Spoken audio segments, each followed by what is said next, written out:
नमस्कार। भारत का middle class एक ऐसा शब्द जो हम सब जानते हैं, लेकिन क्या हम सच में उनकी कहानी समझते हैं? आज हम बात करेंगे उन खामोश संघर्षों की, उन वित्तीय और सामाजिक दबावों की जो दिखते तो नहीं पर हर पल महसूस किए जाते हैं।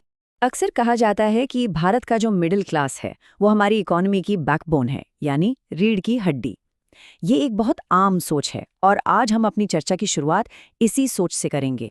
इस पूरी कहानी को समझने के लिए हम इन 5 हिस्सों में बात करेंगे। पहले, इस रीढ़ की हड्डी पर दबाव कितना है। फिर हर महीने का हिसाब किताब देखेंगे। उसके बाद भविष्य के डर को समझेंगे, खामोश सामाजिक दबाव पर बात करेंगे और आखिर में देखेंगे कि ये सब कैसे एक निरंतर संतुलन की कहानी बन जाती है। तो चलिए शुरू करते हैं पहले पॉइंट से। एक तरफ तो हम कहते हैं कि ये इकोनॉमी की बैकबोन है, पर दूसरी तरफ इस बैकबोन पर असल में प्रेशर कितना है। चलिए इसी विरोधाभास को समझते हैं। ये एक लाइन है जो शायद मिडिल क्लास की पूरी कहानी बयां कर देती है। मतलब उनके पास जीने के लिए तो काफी है, पर इतना भी नहीं कि बिना डरे कोई बड़ा रिस्क ले सकें। और यही उनकी सबसे बड़ी फाइनेंशियल उलझन है। तो ये तो हुई बड़ी तस्वीर। अब जरा जमीन पर उतरते हैं और देखते हैं कि हर महीने का हिसाब किताब असल में कैसा दिखता है। वो कौन से खर्चे हैं जो लगातार ये दबाव बनाए रखते हैं। हर महीने जैसे ही सैलरी अकाउंट में आती है ना, उसके साथ ही दिमाग में एक अदृश्य कैलकुलेटर चालू हो जाता है। एक ऐसा हिसाब जो तुरंत बनना शुरू हो जाता है। और इस कैलकुलेटर पर हिसाब लगना शुरू हो जाता है। घर का किराया या लोन की ईएमआई, बच्चों की स्कूल फीस, थोड़े बहुत मेडिकल खर्चे, बिजली पानी के बिल और हाँ, भविष्य के लिए थोड़ी बचत भी तो करनी है। मतलब पैसा हाथ में आने से पहले ही वो इन सब जिम्मेदारियों में बढ़ चुका होता है। और इन सब में से एक बहुत बड़ा हिस्सा चला जाता है बच्चों की पढ़ाई में। प्राइवेट स्कूलों और कोचिंग का खर्च इतना ज़्यादा हो गया है कि इनकम का एक बड़ा चंक सिर्फ इसी में लग जाता है। और ये एक ऐसी चीज़ है जिस पे कोई कॉम्प्रोमाइज़ भी नहीं कर सकता है ना। फिर आता है घर का खर्च। चाहे आप किराए पर हों या फिर ईएमआई भर रहे हों, दोनों ही सूरतों में जेब पर बोझ बहुत भारी है। खासकर शहरों में कीमतें आसमान छू रही हैं और सैलरी का एक बड़ा हिस्सा सिर्फ इस बात में चला जाता है कि सिर पर एक छत बनी रहे। तो ये तो हुए वो खर्चे जो हर महीने सामने खड़े होते हैं। लेकिन इनसे भी बड़ा एक प्रेशर है, वो है भविष्य का डर। वो चिंताएं जो दिखती नहीं पर शायद सबसे ज्यादा असर डालती हैं।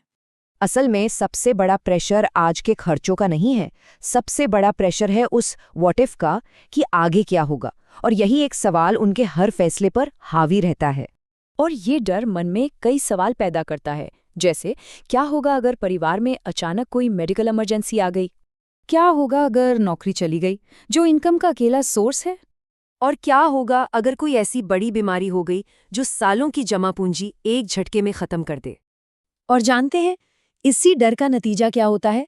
इसका नतीजा होता है सेफ खेलना। मिडिल क्लास कोई भी बड़ा रिस्क लेने से कतराता है, क्योंकि उन्हें पता है कि अगर कुछ गलत हो गया तो संभलने का मौका शायद ही मिले। लेकिन ये कहानी सिर्फ पैसों की नहीं है। इस फाइनेंशियल प्रेशर से एक और तरह का दबाव पैदा होता है, और वो है सामाजिक दबाव। देखिए, पैसों के बोझ के साथ साथ एक और बोझ है जिसे वो चुपचाप उठाते हैं, समाज की उम्मीदों का। लोग क्या कहेंगे वाली बात। ये एक ऐसी तुलना है जो उन्हें मानसिक तौर पर धीरे धीरे थका देती है। यहाँ पर आकर ना बाहर की दुनिया और अंदर की सच्चाई का फर्क साफ दिखता है। एक तरफ समाज की उम्मीदें हैं, कौन क्या कर रहा है, किसने क्या खरीदा, किसकी कितनी सैलरी है। और दूसरी तरफ है मिडिल क्लास की अपनी हकीकत, वही हर महीने का हिसाब, बजट की टेंशन और भविष्य का डर। और इसीलिए कहा जाता है कि मिडिल क्लास का संघर्ष खामोश होता है। वो न तो दुनिया के सामने कमजोर दिखना चाहते हैं और न ही वो इतने मजबूत होते हैं कि हर मुश्किल को आसानी से झेल जाएं। तो इन सब बातों से एक चीज तो साफ है कि हमें मिडिल क्लास को देखने का अपना नजरिया बदलने की जरूरत है। तो असल में इंडियन मिडिल क्लास है क्या?